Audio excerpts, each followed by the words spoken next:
They didn't even whisper it. Burden. The word thudded on my kitchen table between the sugar bowl and the chipped mug with sunflowers, as if it were a wet rag they were tired of carrying. I stood there with my apron still damp from rinsing lettuce and felt my fingers forget what to do. I raised them with love, hands that learned to patch elbows and stretch a stew, to clap at school plays and hold foreheads through fevers. And now my son Michael looked past me at the wall clock, like he was late for something, and my daughter Sarah cleared her throat the way she does before saying what she thinks will sound kind, but isn't. "Mom," Sarah began, palms up like she was showing me there was nothing inside them. "We just want what's best. You can't be alone anymore. It isn't safe." The kettle ticked as it cooled. Outside, the lemon tree shifted its shoulder in the breeze. "I am alone," I said, "and I am safe." Michael's jaw moved sideways. His father used to do that when he was deciding whether to argue or go back to the garage. "It's too much," he said, voice low, not meeting my eyes. "The house, the yard, the stairs. You shouldn't be, managing all that." He didn't say the other word again, but I could hear it breathing in the room. Burden. I could taste metal the way you do before a storm. I wanted to ask him whether he remembered the winter when the pipes burst, and I wrapped them in towels at 3 a.m. because his father, God rest him, was halfway across the state driving a plow. I wanted to ask Sarah if she remembered the lunches I slid into her backpack when we had no money for the cafeteria, the way I cut her apples fancier than the other kids because she felt embarrassed about hand-me-down shoes. Instead, I wiped my hands on the apron and poured tea, because a woman my age has learned that people can sit kinder than they stand. "No one is taking your independence," Sarah said brightly, which is something people only say when they are about to take it. We've been looking at places, lovely places. There's one with a garden and a craft room. Denise knows someone on the admissions list." Denise, Michael's wife, who speaks as if roses bloom under the pressure of her opinions. "Lovely," I repeated, and the word tasted like chalk. The house creaked on its old bones. This house where I marked their heights on the pantry door and then sanded the pencil lines lightly when they got ashamed of being little. This house where Arthur and I danced once, at midnight, when the radio played our song by accident after the weather. This kitchen where I hid scholarship forms under the bread box because I wanted to tell Sarah about them only when she'd finished crying after her first rejection, and where I made Michael repeat his times tables while he flicked peas at the dog. "Crafts," I said, smiling in a way that made the skin by my ears tug. "I make a decent pie." Sarah tried to laugh, but it came out thin. "Mom, be reasonable." That was the moment I realized they had rehearsed this, perhaps in a car parked outside with the engine still running. But children forget. We do hear things. We hear the tremor under polite sentences, the little commas where the lies breathe. I set their cups down. I saw a corner of paper peeking from Michael's folder, a creamy rectangle with something like a stamp on it. He tucked it in too quickly. "What's that?" I asked, as if I were asking about the weather. "Oh, just, some information." Information. The way people label a snake in a glass tank at the museum, harmless behind the clear wall. I looked out at the lemon tree again. The fruit had come late this year. I'd thought it meant a wet spring, but the spring was dry and the rain smelt like pennies. After war and weddings and the price of bread, you begin to read the world in small signs, and I saw one now in the way Michael's foot tapped, as if urging the afternoon forward.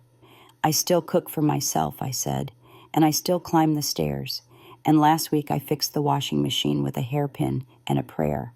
Michael shrugged. "No one is saying you're useless." A pause. "Just that, the house is big. You could have a smaller place, get some cash from the sale, and move somewhere with help on site. It's logical." Logical. There it was, the old insult dressed as good sense. I wanted to tell him about the jewelry box under my bed and the note Arthur left taped beneath the false bottom, but I did not. Not yet. Instead, I told them about Mrs. Green 2 doors down, who fell and broke her hip, and how it wasn't the stairs that got her, but a dog toy in the hallway, and a hurry to answer the phone. Phones can wait, I said, and they both looked at theirs. Denise would be waiting in their car, I knew, because her patience ends where mine begins. In the living room, the mantel clock chimed the half-hour, as if trying to split the day into something manageable. Let me show you something, I said, and I walked them to the pantry because old women have their battles in familiar trenches. On the inside of the door, faint pencil lines rose like fence posts toward the ceiling. Michael's name beside the highest tick. Sarah's beside the neat, precise ones that stopped too soon because she had decided one day she would no longer be measured by anyone. You grew here, I said.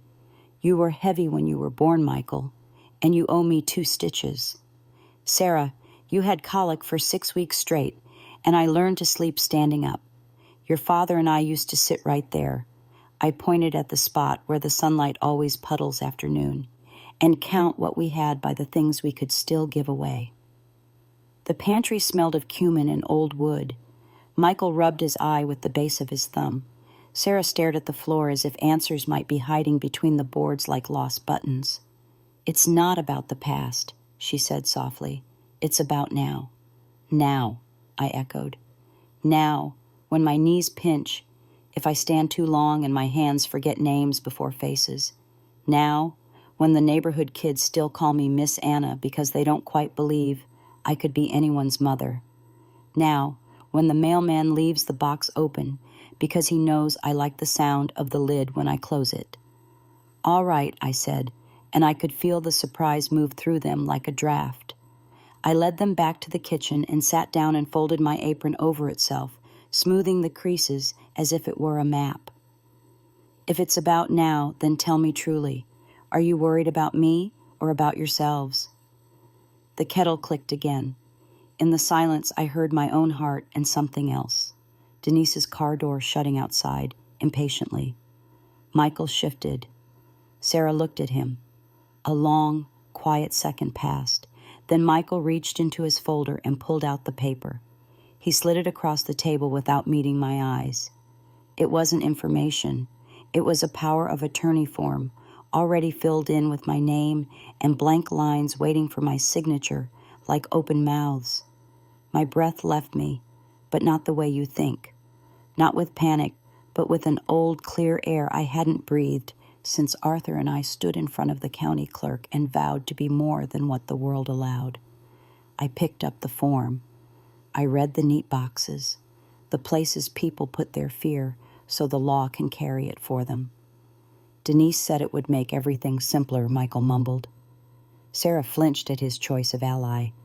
I looked at the paper and then at my son, who once brought me a handful of dandelions and called them sunflowers because he wanted to give me the best of what he had. It would, I said, folding the form once, twice again, until it was a quiet square. But simpler isn't always kinder. I put it under the sugar bowl. Stay for pie, I said, and I took butter from the fridge because a woman can bake with her hands shaking. You just press a little softer when you're tired. As the flour dusted the air like first snow, I glanced toward the hallway where the bedroom door waited with its old brass keyhole. There is a tin box under my bed, and inside it the letter Arthur left me, the one that says the house is mine outright, so long as I choose to live in it, and I felt the small, firm shape of that truth as clearly as the cool handle of the rolling pin in my palm. I cut the dough, slid the pie into the oven, and turned the key in my mind. The clock struck 1. Somewhere outside, a kid on a bicycle laughed. I wiped my hands again and lifted the sugar bowl from the folded paper, and for the first time that afternoon I looked straight at my children, my voice steady as the oven's hum. Eat first, I said. Then we'll talk about what belongs to whom. Michael's signature on that folded paper still burned in my mind long after I slid it beneath the sugar bowl. I tried to busy myself with the pie, with the dough that clung to my fingers and the oven's steady heat, but every sound seemed too sharp. The tick of the clock, the scrape of Sarah's chair, the sigh Michael thought I didn't hear. They sat there like children in the principal's office, waiting for a verdict.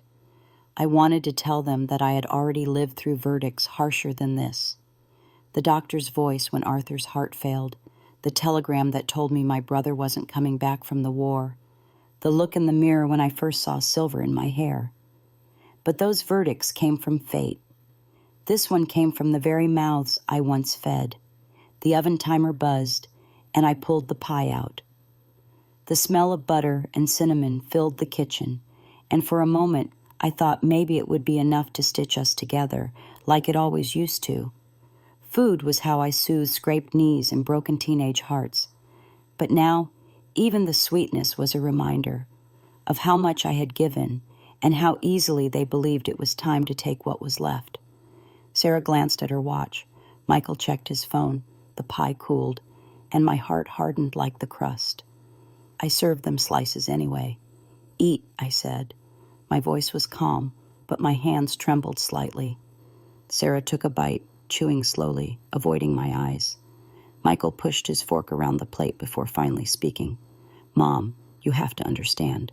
We're trying to protect you." Protect me. That word stung worse than burden. Protecting is what I did when I worked 2 jobs so Sarah could go to college, when I sold my wedding ring to pay for Michael's braces, when I stood at Arthur's funeral and told them both we'd be all right. Protecting is what a mother does. And now, when my bones ache and my steps are slower, they wanted to take the role from me, as if I had earned nothing but helplessness. "I'm not a child," I said firmly.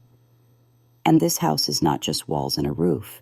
It's where your father carried me over the threshold, where I nursed you both through sickness, where every birthday candle burned with a wish I whispered for you." I looked straight at Michael then, and it is where I will stay. He looked down at his plate, his ears reddening. Sarah opened her mouth, but I held up my hand. "No more papers, no more talk of lovely places. This is my place. If you love me, you'll respect that." For a moment, silence stretched between us, like a taut rope ready to snap.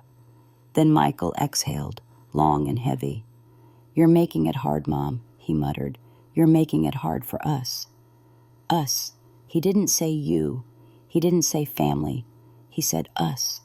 And I knew in that moment he meant Denise too. I felt the twist deep in my stomach, sharper than hunger. My own son had aligned himself with his wife over the woman who bore him. I stood and walked to the window. Outside, Denise sat in the car, her eyes fixed on the house, her lips tight, as if she were already measuring curtains for a room that wasn't hers. The lemon tree shimmered in the breeze, defiant against the dry season. I touched the glass. "You think I'm weak," I whispered, not to them, but to myself. "But you have no idea." Because under my bed lay that tin box, and inside Arthur's letter. They didn't know the secret that could unravel their plans in an instant. I had kept it hidden for decades, thinking I'd never need it. But maybe the time was coming. I turned back to my children and forced a smile. "Finish your pie," I said softly. "You'll need your strength." They exchanged puzzled glances, but I didn't explain. I wouldn't. Not yet. Some truths are weapons best kept sheathed until the exact moment. My heart pounded, but my voice was steady as stone. "This conversation is not over," I said, and with that I gathered the plates, the folded paper still under the sugar bowl, and let the silence hang heavy, like thunder waiting to break. I lay awake that night, staring at the cracks in the ceiling, as if they were lines on a map guiding me somewhere else. My children's voices still echoed in the silence. Burden, protection, logical. Words that should have been comfort had become weapons. I pulled the quilt tighter around me. Arthur's quilt, the one we pieced together from scraps of old clothes, Michael's first overalls, Sarah's Sunday dress, Arthur's work shirt with the frayed collar. Every patch had a story, and every story reminded me of how hard we had fought to build this life, and now they wanted to sell it all like an old chair at a flea market. Sleep came in fragments, broken by the wind rattling the shutters and the ache in my knees. At dawn, I got up, brewed coffee, and set the kitchen to order. I've always believed that if your house looks calm, your heart might follow. But calm didn't last long. The phone rang, a sharp, insistent cry, and when I answered, Denise's voice flowed through the line, sweetened like honey poured over vinegar. "Anna, dear," she said, not calling me Mom as she once pretended to. "Michael and Sarah told me you're a bit upset. I just want you to know we're only trying to help. We found a buyer already, someone very interested in your house. It would be such a relief for you." I gripped the receiver so tightly my fingers went numb. Relief for me or for her? I imagined her walking through my living room, running her manicured nails over the mantel where Arthur's photo still stands. "Denise," I said, my voice low, "this is my home." A pause, then that careful sigh, the one people give when they think you're being stubborn.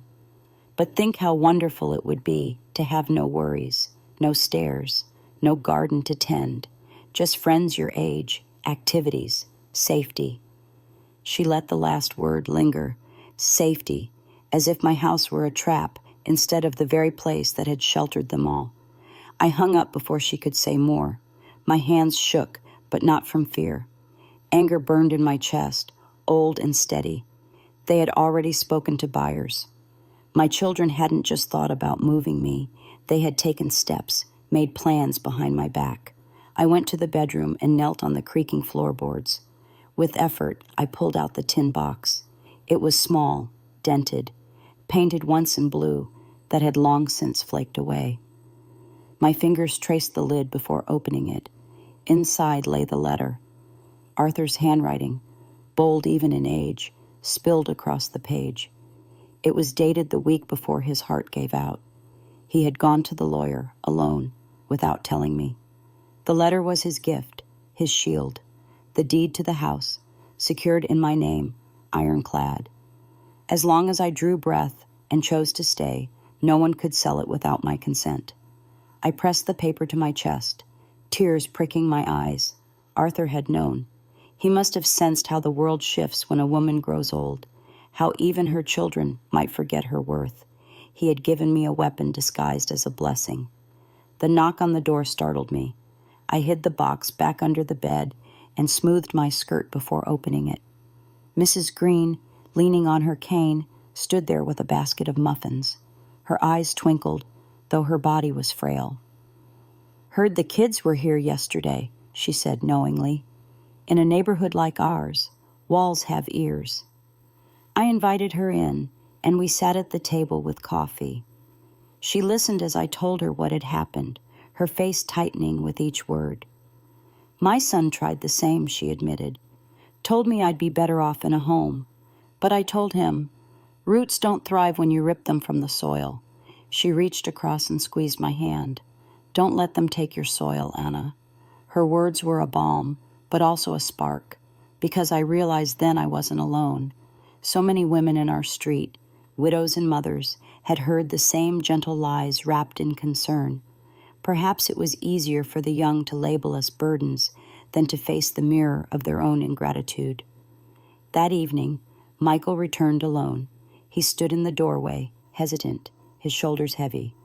"Mom," he said, "I know you're angry, but we just want what's best." He sat at the table, glancing at the sugar bowl, where the folded paper still hid. "Denise, she pushes. You know how she is. But Sarah and I, we don't want to fight you." I studied his face. He looked tired, older than I remembered, his hair thinning at the temples. He was still my boy, and for a moment, my heart ached with love. But then I thought of the buyer, the secret meetings, the paper slid across the table. "Michael," I said carefully, "do you remember the night you broke your arm?" He blinked. "Of course. I fell from the tree. You screamed for me, not for your father, not for anyone else, for me. I carried you to the car in my arms, though you were heavy as a sack of flour. I stayed by your bed all night while they set the bone. Did I call you a burden?"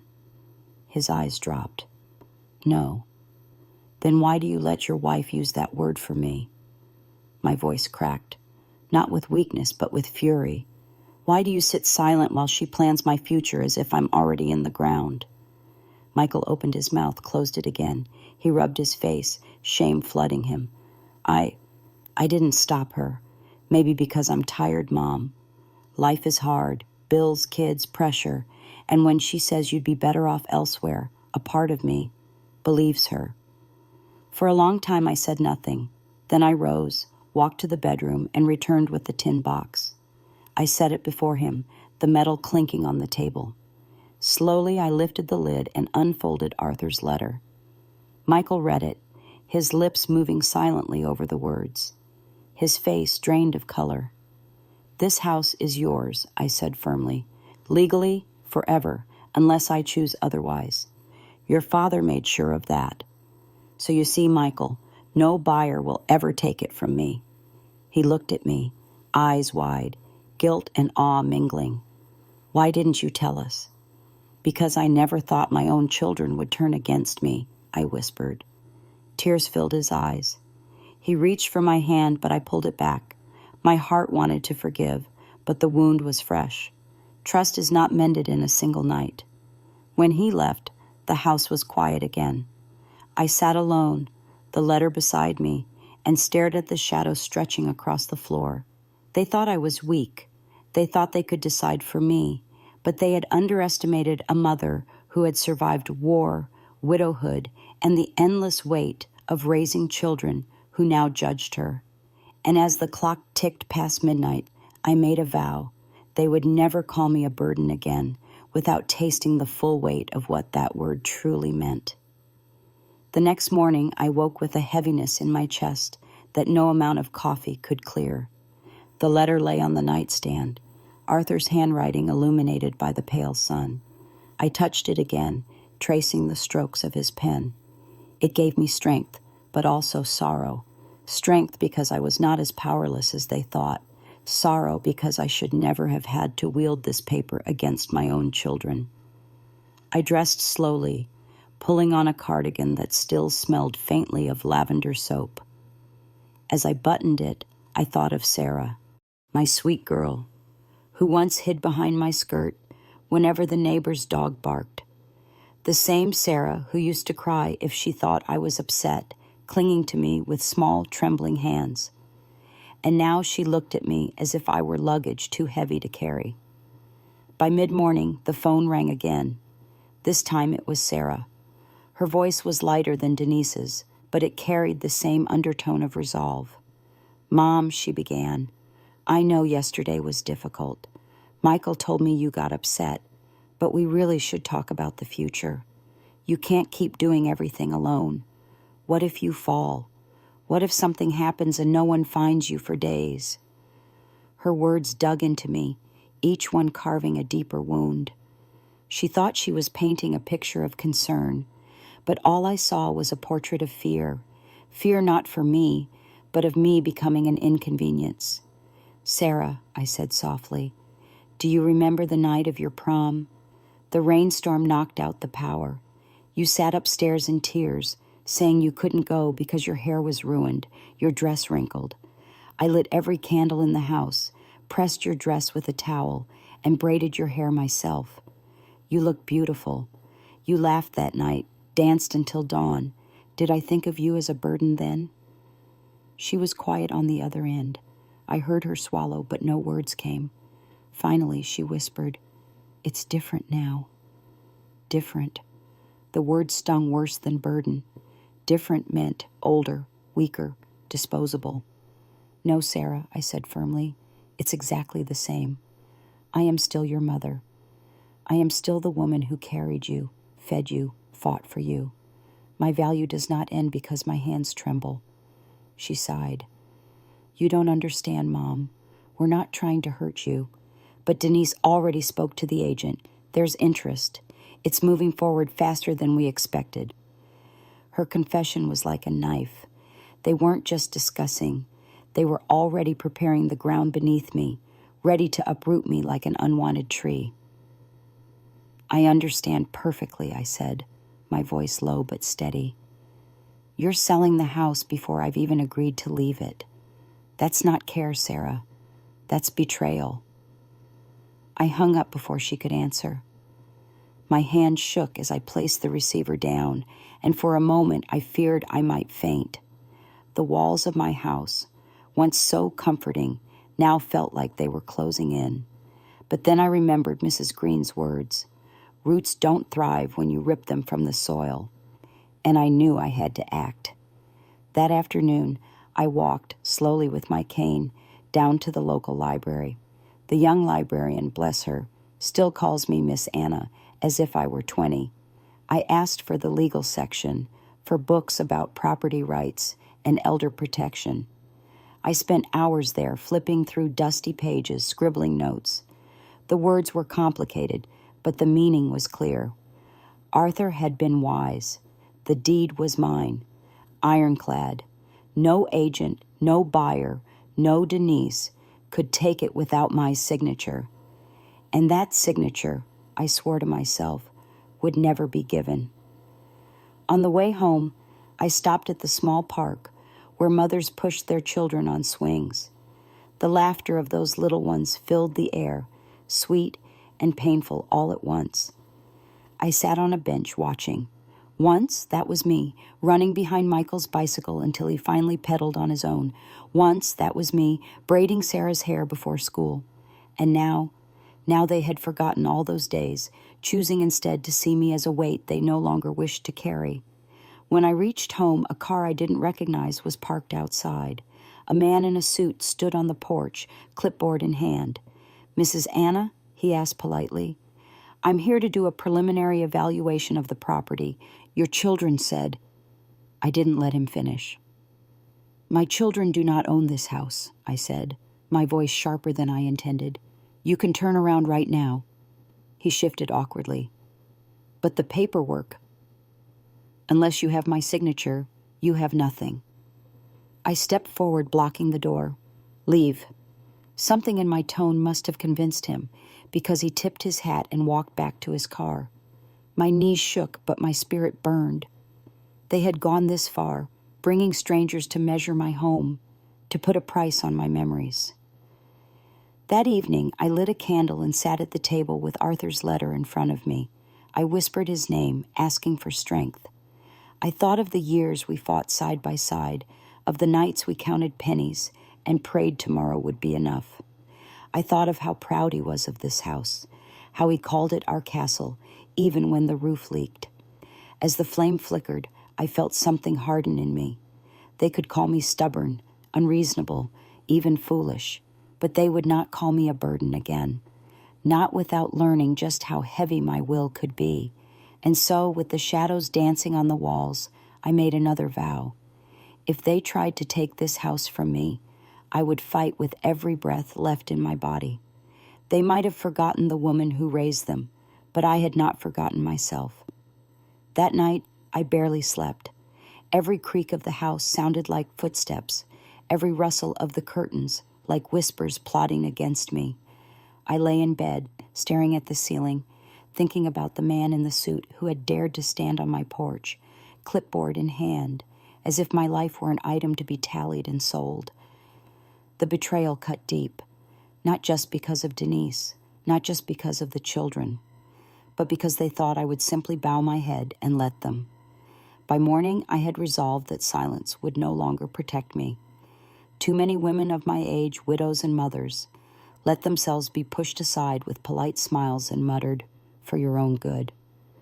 I would not. I had survived Arthur's passing, years of scraping coins from the bottom of my purse, nights of loneliness so heavy I thought it would bury me alive. I had stood strong then, and I would stand strong now. After breakfast, I dressed in my good wool coat and walked to the community center. My knees complained, but each step made my spine straighter. The center smelled of coffee and furniture polish, and the notice board was cluttered with flyers, knitting classes, bridge tournaments, support meetings. I found what I was looking for, a number for a senior rights lawyer, printed on a thin strip of paper with tear-off tabs. I tucked it into my purse like a secret weapon. On my way out, I ran into Mrs. Patel, a kind woman with silver hair who always greets me warmly. She was pushing her husband's wheelchair. "Anna, You look troubled, she said gently. I hesitated, but then the words spilled out. The papers, the agent, the betrayal. Her eyes softened. You are not alone, she said firmly. My son tried the same. We fought him and we won. Don't let them guilt you. You have rights.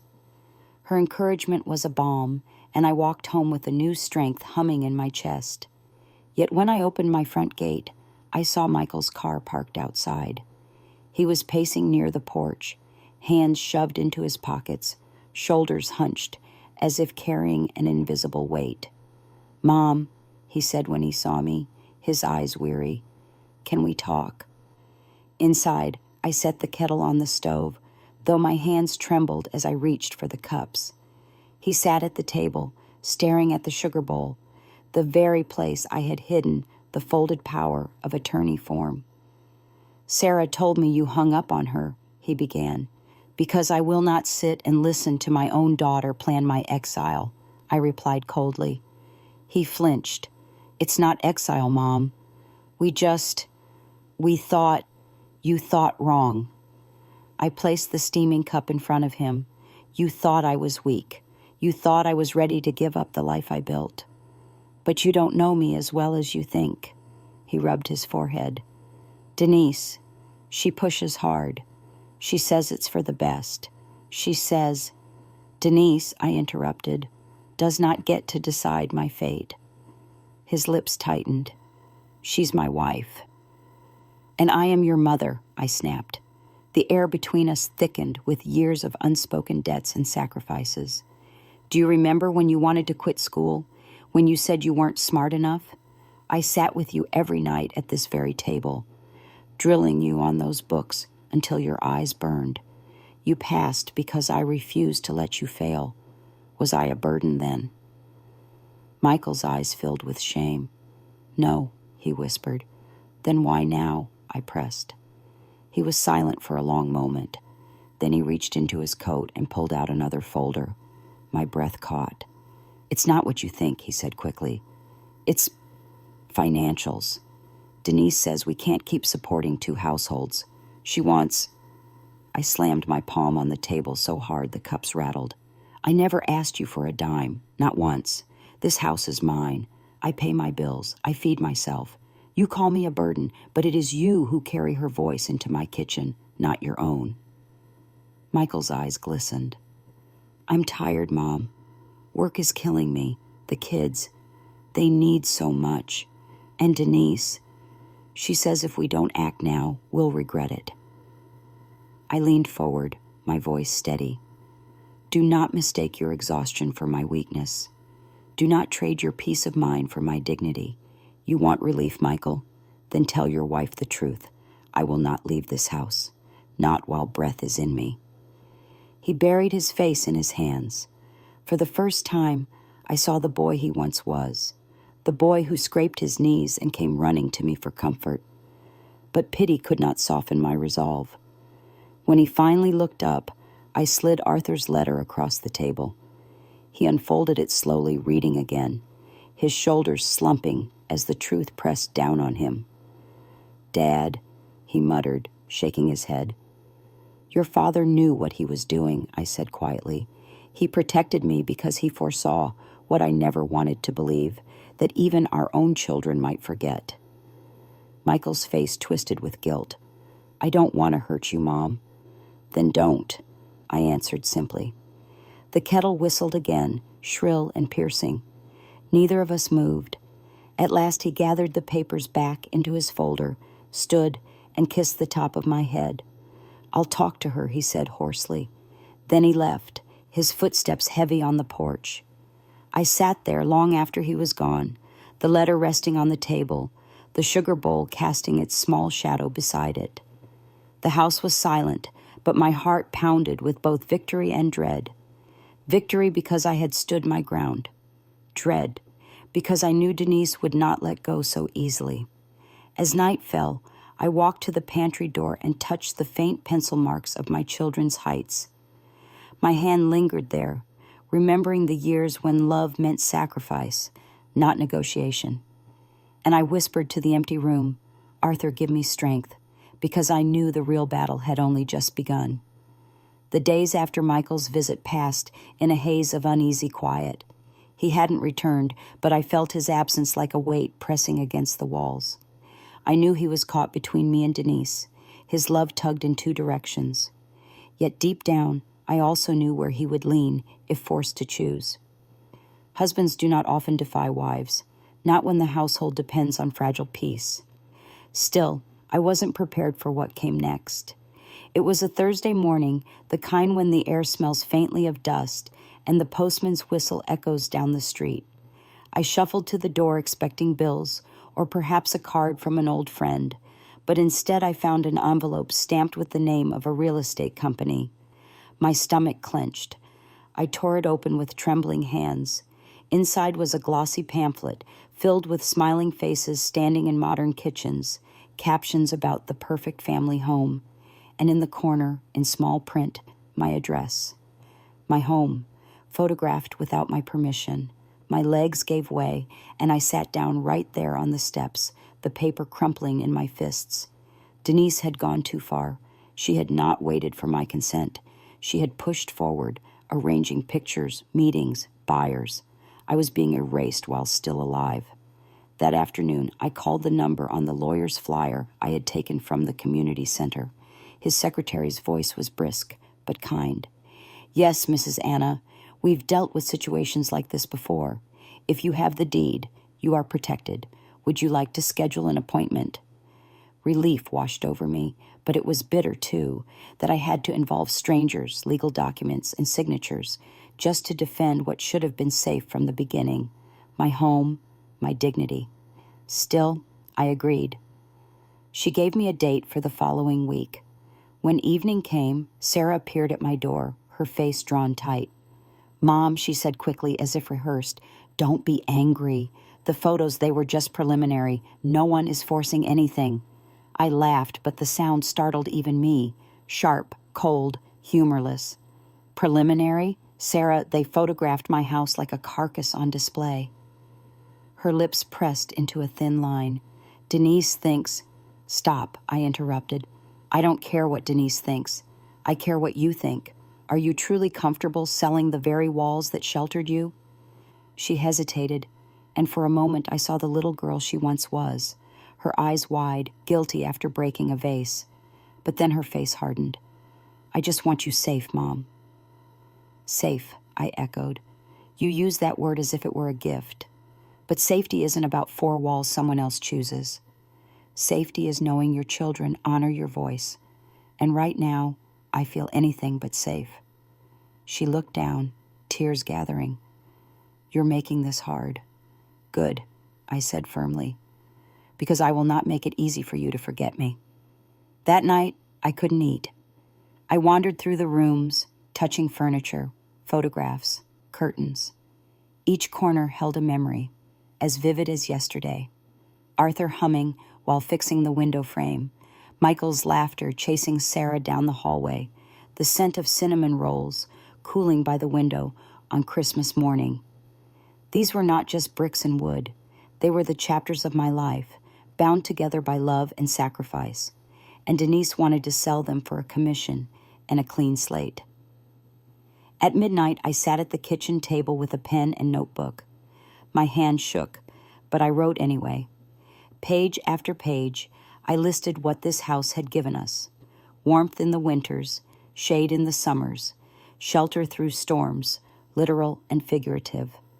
I wrote of Arthur's last days, how he smiled at the lemon tree outside and said, "Promise me you'll keep this place alive." By the time dawn broke, I had filled 10 pages. My eyes burned, but my spirit felt steadier. If they wanted to challenge me, I would be ready, not with shouting, but with proof, with history, with my unwavering will. The next day, the doorbell rang. I opened it to find Denise herself, standing tall in a red coat, her smile tight as thread. "Anna," she said, stepping inside without waiting for an invitation, "we need to talk." Her perfume filled the room, sharp and artificial. She sat at my table as if it were already hers, tapping her nails on the wood. "You're making this unnecessarily complicated," she began. "The market is good. We can get an excellent price. Think of how much easier life will be. No more bills, no more repairs. You could have people to help you daily. Isn't that what you want?" "What I want," I said slowly, "is respect. What I want is for my children to remember I am not their property to rearrange." She leaned forward, her eyes glittering. "This isn't just about you. This is about the family. We can't keep pouring energy into this house. It's selfish." Selfish. The word landed like a slap. For decades I had bent my back so they could stand tall.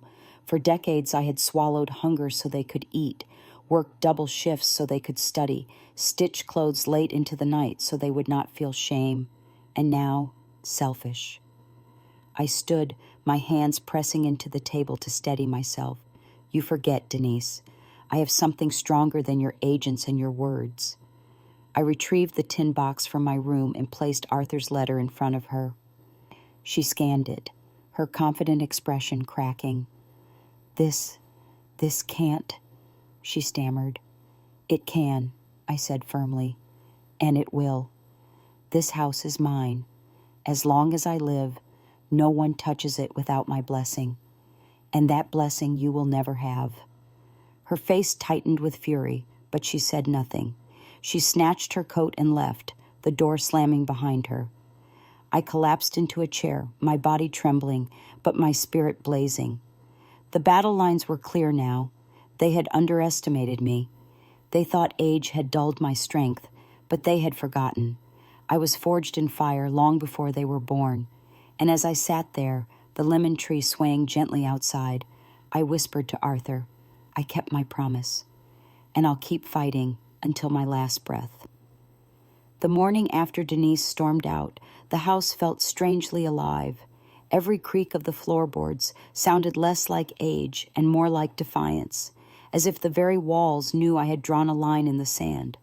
I brewed my coffee slowly, savoring the smell, letting the warmth soak into my hands. For the first time in weeks, I felt a flicker of peace. But peace never lasts long when greed is lurking. By noon, Michael arrived. He didn't knock. He never does. But his face was pale, his eyes shadowed. "Mom," he said quietly, "what happened with Denise yesterday?" I raised my chin. She came here like a queen inspecting her land. I showed her Arthur's letter. She left in silence. Michael's shoulders sagged, his breath leaving him in a rush. "She told me last night she's furious. She feels humiliated." "Good," I said firmly. "Maybe humiliation will teach her respect." He rubbed his temples. "You don't understand, Mom. When she's angry, the whole house is on fire. The kids hear us fight. I can't sleep. I can't think. She's not going to let this go." His words pricked my heart. He was still my son, caught in a web he had spun by choosing silence too many times. But sympathy could not cloud the truth. "Then she will have to learn to live with disappointment. I won't be erased so she can decorate another house with new curtains." Michael looked at me, pain flickering in his eyes. "You've changed, Mom." "No," I whispered. "I've remembered who I am." That afternoon, I received another envelope, this time from the same real estate company. I tore it open, bracing myself. Inside was a notice, a proposed open house date, already scheduled for 2 weeks away. My blood boiled. They were planning to march strangers through my rooms, to let them walk over my memories, as if they were tiles for sale. I marched straight to the lawyer's office the next morning, Arthur's letter clutched in my purse like a sword. The lawyer, a calm man with kind eyes, read the deed carefully.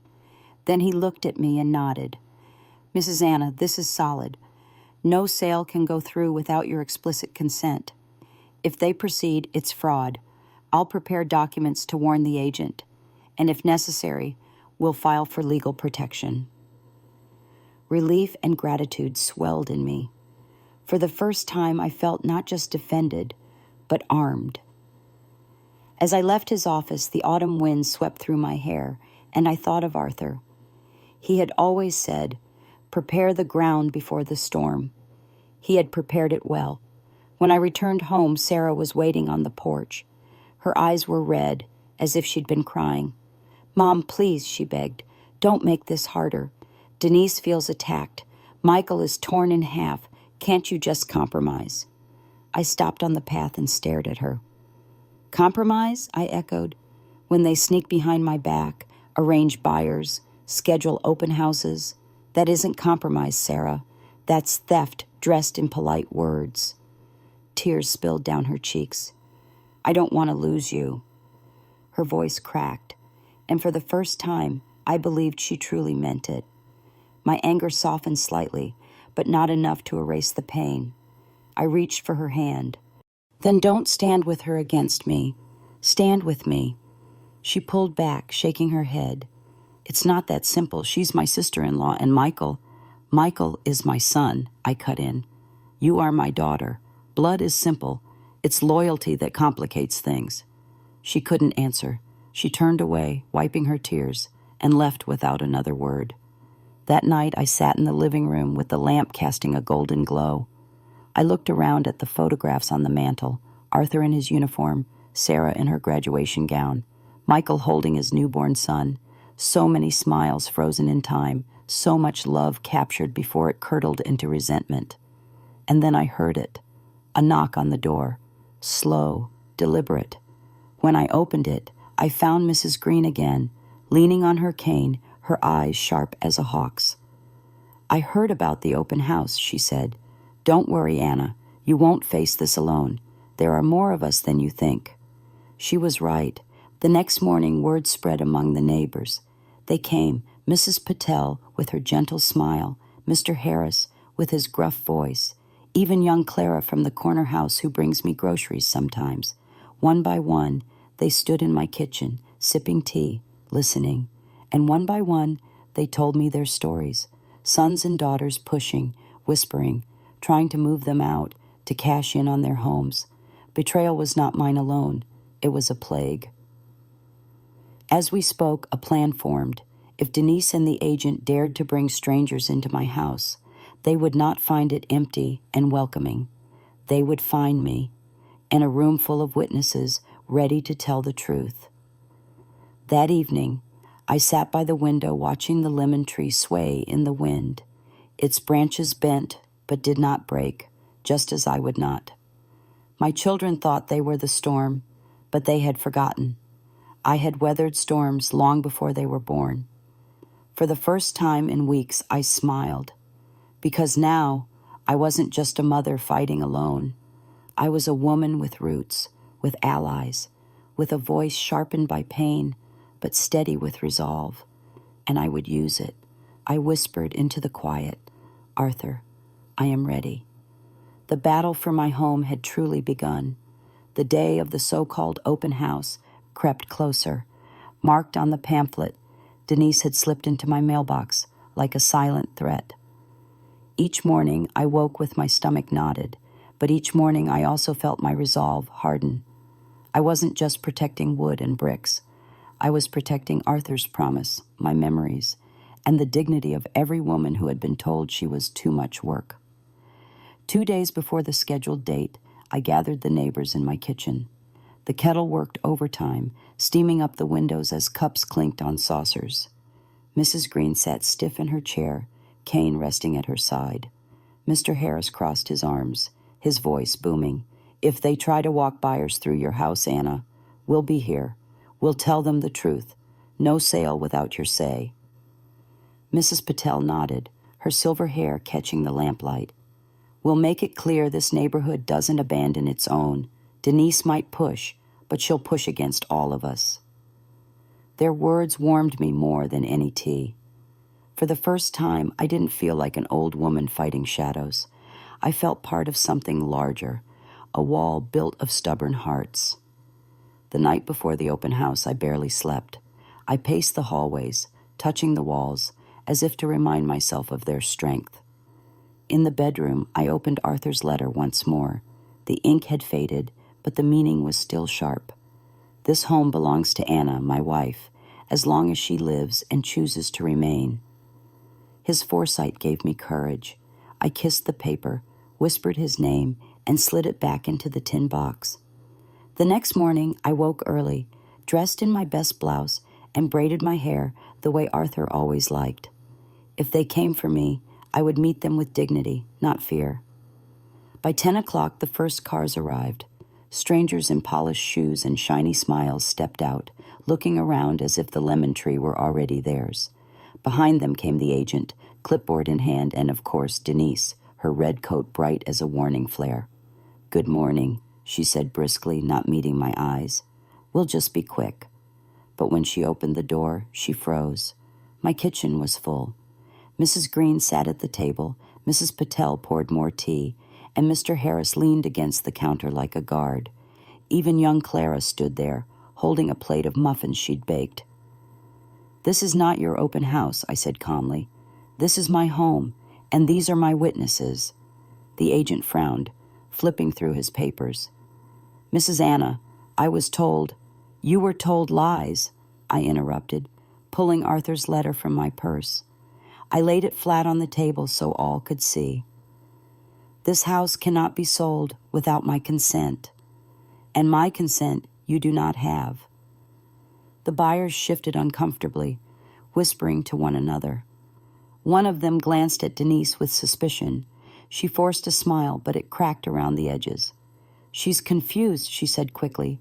"It's just a misunderstanding." Mrs. Green's cane struck the floor with a sharp crack. "She is not confused. She knows exactly what she's saying." The agent's face darkened. "If this is true, then I cannot proceed." He turned to Denise. "You assured me everything was settled." Color drained from her face. "It is. Michael, Sarah." But her words trailed off when Michael himself appeared in the doorway. He looked weary, shoulders slumped, but his eyes carried shame. "Stop, Denise," he said quietly. "She's right. Dad made sure of it." The room went still. Denise spun toward him, fury flashing. "You told me." "I told you what you wanted to hear," he said bitterly, "but I can't fight her anymore, not with this." He pointed to Arthur's letter. For the first time, Denise faltered. She clutched her purse, her mouth opening and closing without sound. The buyers, sensing trouble, filed out quietly. The agent muttered something about wasted time and followed them. The sound of car doors slamming outside felt like thunder rolling away. When the house was quiet again, Denise turned on Michael, her voice sharp as glass. "You embarrassed me. You humiliated us." Michael's jaw tightened. "No, Denise. We humiliated ourselves. We forgot who she is." Her eyes blazed, but she said nothing more. She stormed out, the red coat a blur against the lemon tree, and drove off. The silence that followed was heavy, broken only by the ticking clock. Michael stood there, pale and trembling. Finally, he looked at me. "I'm sorry, Mom." I didn't answer right away. My heart was torn between love and anger, forgiveness and hurt. But as I looked at his bowed head, I remembered the boy who once brought me dandelions, calling them sunflowers. My chest softened. "You should be," I said gently. "But you are still my son. That will never change." Tears filled his eyes. He stepped forward, and this time when he reached for my hand, I let him hold it. His fingers were warm, strong, trembling. For the first time in many weeks, I felt not like a burden, but like a mother again.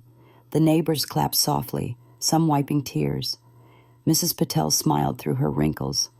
"You see, Anna, roots hold even in storms." That night, I sat by the window with the lemon tree glowing in the moonlight. The house was safe for now, but I knew Denise's anger was not finished. She was not a woman to retreat quietly, and though I had won this battle, the war for my dignity might not yet be over. Still, as I closed the curtains and whispered Arthur's name, I felt a strength rising in me. They had underestimated me. They had thought I was fragile, easy to move. But I was as unyielding as the roots of the tree outside, and I would not let them forget it.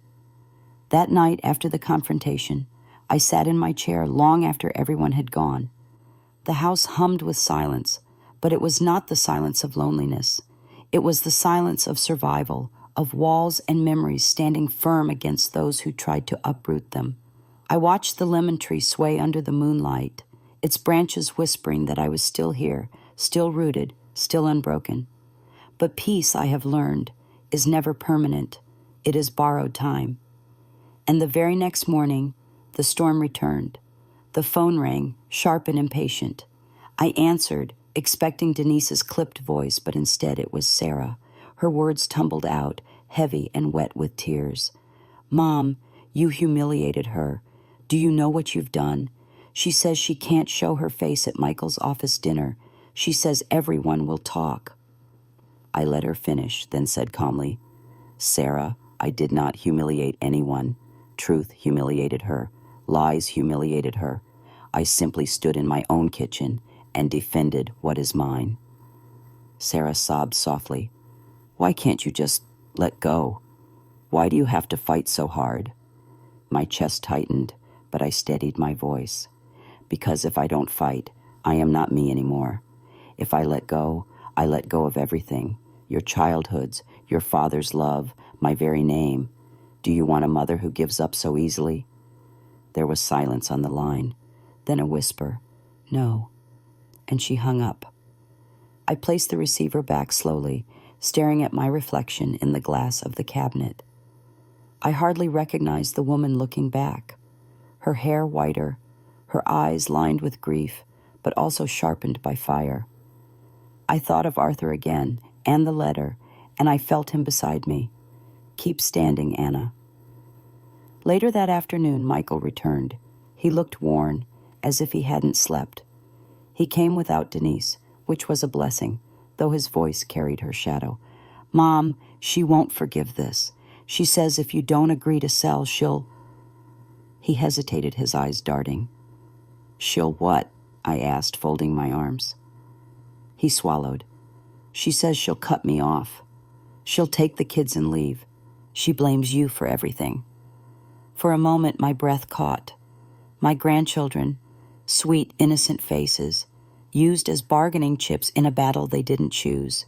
Rage surged in me, but beneath it was sorrow. "Michael," I said softly, "if your wife uses your children as weapons, then the battlefield is already lost. That isn't love, that's control." He looked down, shame twisting his face. "I don't know what to do anymore." "Then do what is right," I told him, "not what is easy." We sat in silence, the only sound the tick of the old clock. At last, he stood. "I'll try," he murmured. And he left, shoulders hunched like a man carrying stones. That evening, I gathered the tin box once more. This time, I added to it. Alongside Arthur's letter, I placed the notebook I had filled with memories, proof of all the life this house had carried. Someday, when I am gone, they will open it and see me in every page. But not yet. Not while I still breathe. 2 days later, Denise came again, this time without knocking. She swept into my kitchen, her red coat blazing like a wound. "Enough games, Anna," she snapped. "You're tearing this family apart. If you love your son, you'll stop." I rose slowly, gripping the back of the chair for support, but my voice was steady. "If you loved your husband, you wouldn't force him to choose between his wife and his mother. You wouldn't poison his home with ultimatums." Her eyes narrowed. "You think you're clever, hiding behind that paper, but you won't live forever, and when you're gone, this house will be ours anyway." Her words cut deeper than any knife, not because they were true, though they were, but because she said them with such cold certainty, as if waiting for me to die was the simplest solution. I stepped closer, so close I could see the tightness in her jaw. "Yes, one day I will be gone, but until that day comes, this is my house, and you will not take it from me while I live. Do you understand?" She sneered. "You're just delaying the inevitable." I looked her straight in the eye. Sometimes delay is victory. Sometimes survival is enough. For a moment, her mask slipped. I saw frustration, fear, even doubt. But then she gathered herself, snatched her purse, and left without another word. When the door slammed shut, I felt my knees weaken.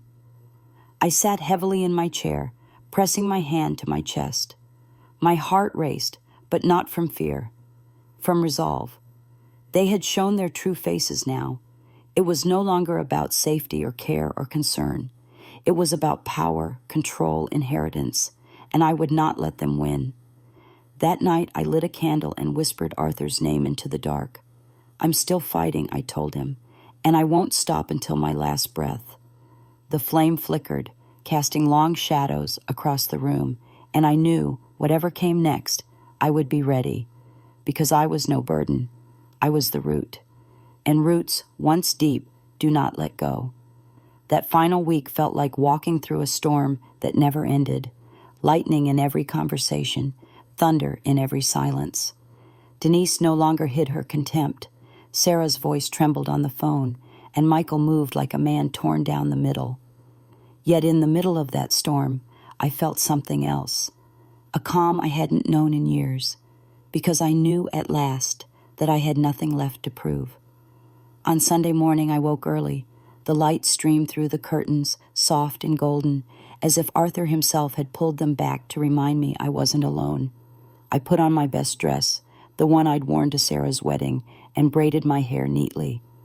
I wanted to face whatever came with dignity. Around noon they arrived, all three of them.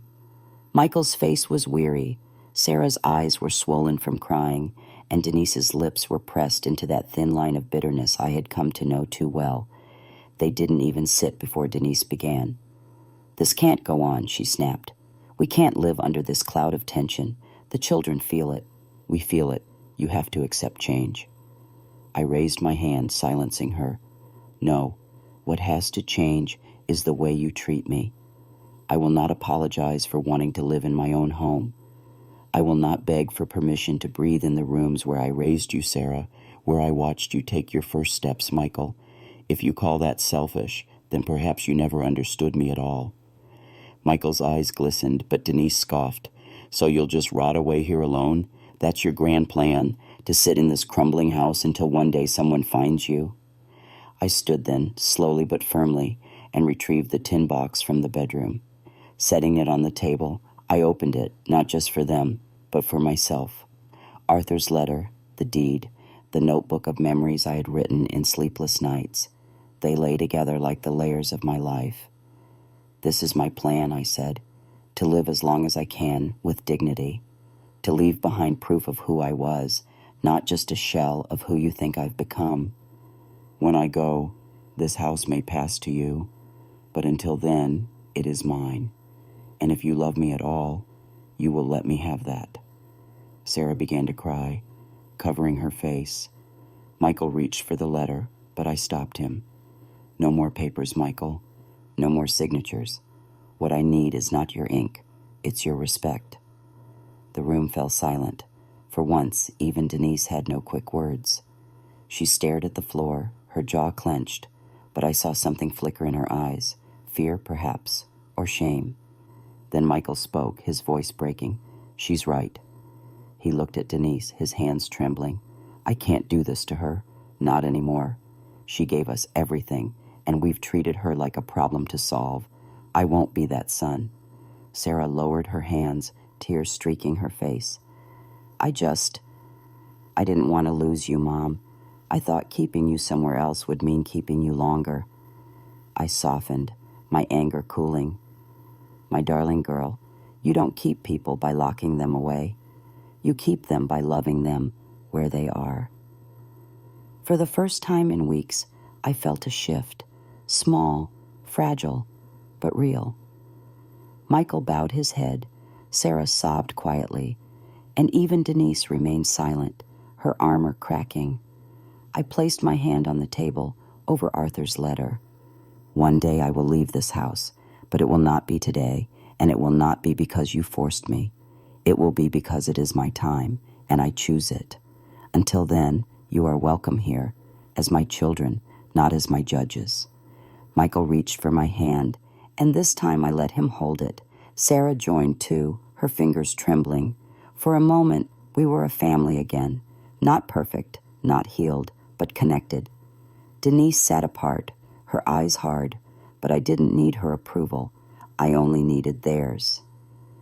When they left, the house was quiet again, but it was a different kind of quiet, lighter, warmer. I walked to the window, the lemon tree glowing in the late afternoon sun.